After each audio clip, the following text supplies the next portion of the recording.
maybe I'm picking. I just wanted to know. Yeah, bro. Deuteronomy 18 and 18. I will raise them up a prophet from among their brethren like unto thee, and will put my words in his mouth. See, that prophet right there was talking about the Lord. He was talking about our Lord, who you ignorantly call Jesus Christ. This is the Lord being prophesied in the Old Testament. All right? Yeah, that right there ain't talking about no Muhammad.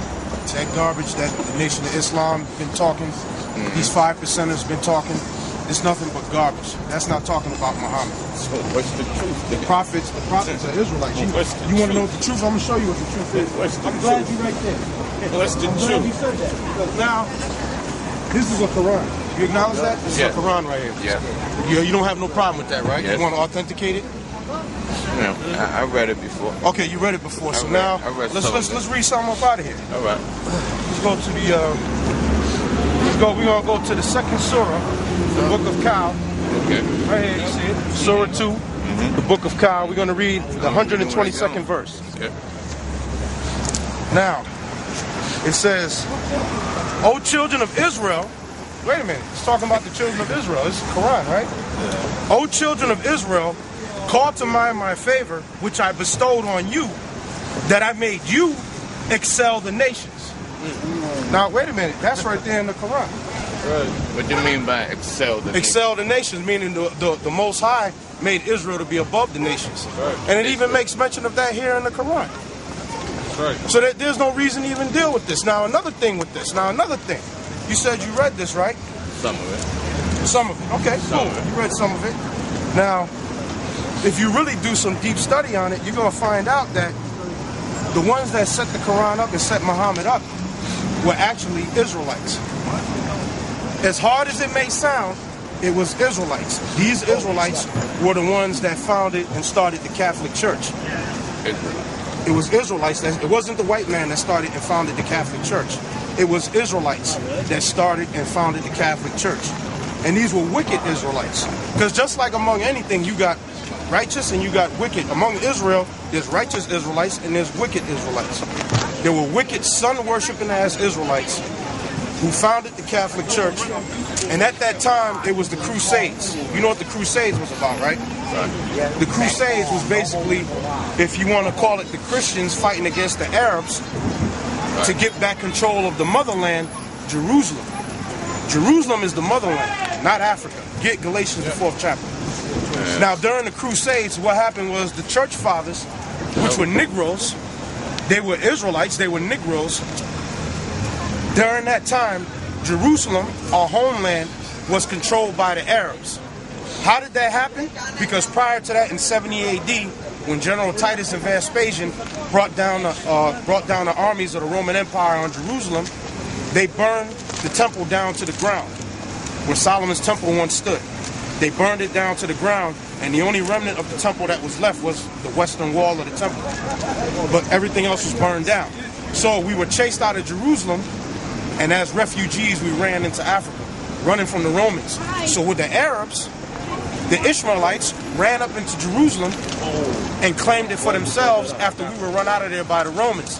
And then they built what's known today as the Dome of the Rock, on pretty much the same plot of land where Solomon's temple once stood. So that's how the Arabs got in there. Now, a couple of hundred years down the line after that, when the Crusades had started up, the early church fathers, first of all, they knew that they were Israelites. Second of all, they wanted to get back control of the homeland, the motherland, Jerusalem. But they couldn't just go in there with their armies and take it, because they were trying to do that, so it didn't work. So now, what they came up with was called, in war, you use something called tactics, or tact.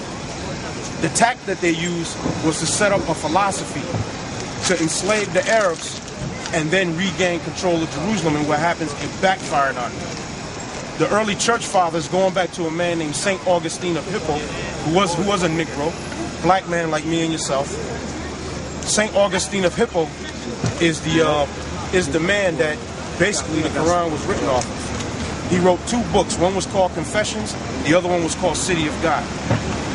Now, Khadijah's cousin, Baraka, Well, Raqqa was an Israelite and Khadijah was an Israelite. She was a nun out of a Roman Catholic convent. She was set up and financed by the Catholic Church. And she was the money and the finance behind Muhammad. And she was 20 years older than him. Yeah. Can I read this? Can I just read this for myself? Can I just do some research? You got something I can read? You're gonna study it for myself. You're gonna have to search a lot of different sources. There's a book. All my life. There's a book called Ancient Jewish History that goes into it. There's another one by Chick Publications called The Prophet by Chick Publications. You can look it up on the net. Chick Publications, and he has a printing called The Prophet, and it gives you a lot of the history up in there. I'm trying to think of this other book. I can't think of the name. The other one in my mind. If it comes to me, I'll give it to you if it comes to me. But you're gonna have to search a lot of different sources out there before you come to the understanding of it. Now, another point in here. Now, there's also a book in here in the 19th Surah, which is known as the Book of Maryam. Which is right here. This is the 19th Surah. Roman numeral X is 10. Then you got the 1 before the 10, which means 9. So that's 19.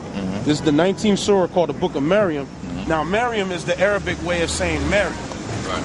Mary, the mother of Jesus. Now, the thing is this. What does Mary and Jesus got to do with Muhammad? Totally nothing. But now here in the Quran, there's a book dedicated to Mary called the Book of Maryam. That should show you right off the back right there that Islam is one of the babies of the Catholic Church. Because now the Arabs have something called those beads, and they call it the 99 attributes of Allah, right? Catholic Church, those are Catholic Church rosary beads. That's where that goes back to. Because the Catholic Church, they carry the rosary beads. It's the same exact thing that Islam carries, and they adopted it once again from the Catholic Church. It's called mercy, faith, brotherhood, the 99 attributes of Allah. Those beads, those are the same damn rosary beads that the Catholic Church has. So basically, this is nothing more than Catholic Church dogma. Now I'm going to read something here in the 19th Surah in the Book of Maryam. As a matter of fact, I'll come over here and read it with you. Now it says here, Surah 19, verse 19, it says, "He said, I am only a messenger of the Lord, that I will give you a pure boy. She said, when shall I have a boy, and no mortal has yet touched me, or have I been unchaste?" Now wait a minute, that's Virgin Mary. First of all, Mary and Joseph had sex. That's nothing more than Catholic Church dogma about the virgin birth and all that. Because it wasn't no virgin birth. The Lord was of the seed of David. His father Joseph was from the direct lineage of King David and King Solomon. So how the hell he gonna be the son of David, and his mother and father never had sex? And his father is from the royal line of Judah. And his mother actually is from that line too. Through David's son Nathan. His mother was actually from the line, not the royal line, because the royal line was David, Solomon, Jeroboam coming on down the line to Joseph coming to the Lord himself. That's the royal line of Judah. His mother Mary was from David's line, but through one of David's other sons but that wasn't the royal line, but that was still Judah. Now you get that for me in Acts. I think it's Acts 13 and 22. What I'm thinking of, and give me St. John 7 and 48. I think it is. Yeah. What you saying? I wish I knew that. Well, you know what? It's a lot to take in. It's a lot to take in. I wish I knew it here and here. Well, the best thing I can say, because it's new. Of course, it is. But you know, for edification's sake, we're just going to go into it. But later on, this will be up on the internet. We'll give you the site so you can go back and rewatch it for yourself. You know, that's up to you, you know. Now read that there. I'm going to go back and I'm going to read this here and read that. All right, Acts 13 and 22. And when he had held and removed him, he raised up unto them David to be their king. Wait a minute. King David was raised up to be king over Israel once King Saul had showed himself to be unworthy, which King Saul was an Israelite. King Saul was an Israelite. You got the 12 tribes out? King Saul was the Israelite king. But King Saul had disobeyed the Lord like 3 times. So then Samuel cursed King Saul out and told him, look, this is the 3rd time you disobeyed the Lord. Don't you know if you would have obeyed, the Lord would have made you king over Israel forever? So now the Lord turns unto another, and that was David. Where in the Bible does it say that King Saul disobeyed God 3 times? Yeah, it's in Samuel's.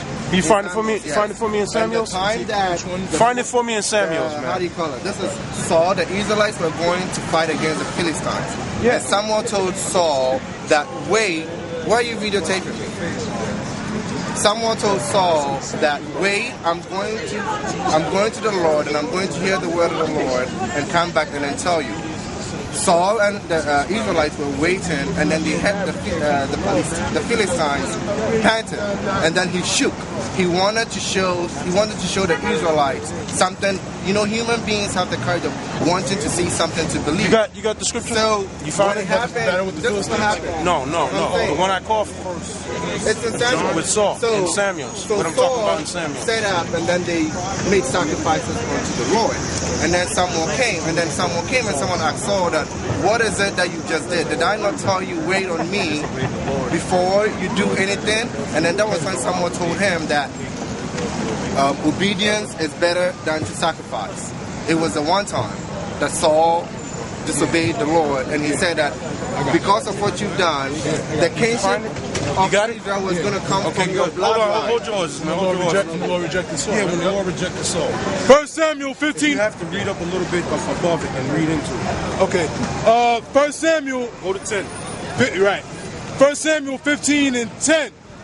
Then came the word of the Lord unto Samuel, saying, It repented me that I have set up Saul to be king. For he is turned back from following me, and hath not performed my commandments, and it grieved Samuel. And he cried unto the Lord. Because Samuel liked Saul. Yeah. And it grieved him. But you know what? Go ahead. And he cried unto the Lord all night. And when Samuel rose early to meet Saul in the morning, it was told Samuel, saying, Saul came to Carmel, and behold, he set him up a place and is gone about, and passed on and gone down to Gilgal.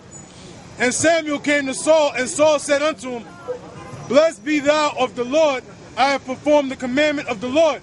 And Samuel said, What meaneth then this bleating of the sheep in mine ears, and the lowing of the oxen which I hear? Right, because when Saul went to that particular place, he was supposed to kill everything.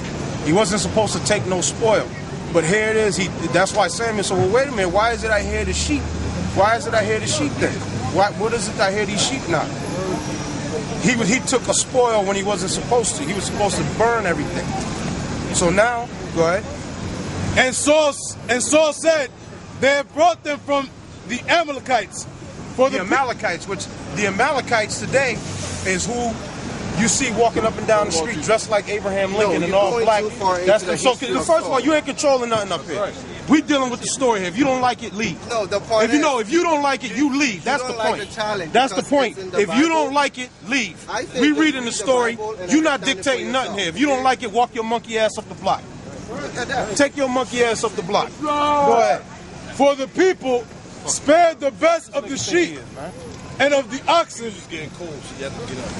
to sacrifice unto the Lord thy power, and the rest we have utterly destroyed. Then Samuel said unto Saul, Stay, and I will tell thee what the Lord has said to me this night. And he said unto him, Say on. And Samuel said, When thou wast little in thine own right, and in thine own sight, wast thou not made the head of the tribes of Israel? Right. So Samuel said, Look, the Most High made you the head of all the tribes of Israel. Go ahead. And the Lord anointed thee king over Israel. And the Lord sent thee on a journey and said, Go and utterly destroy the sinners, the Amalekites, and fight against them until they be consumed. And fight against them until they be consumed, meaning destroy everything. And the Amalekites, like I was saying before I was interrupted by that damn milk dud that was standing here, the Amalekites today, those are the so-called Jewish rat bastards running around saying that they're us. That was those Amalekites back then that Saul, the Most High, ordered them to destroy them. One more quick question. Yeah. What book do you actually study? No, we deal with the Bible. deal with See, the Bible. the only reason why I was reading that was to show you a Right, point right, I about understand, what is I the understand. origins of this. Right, What is I the understand. origin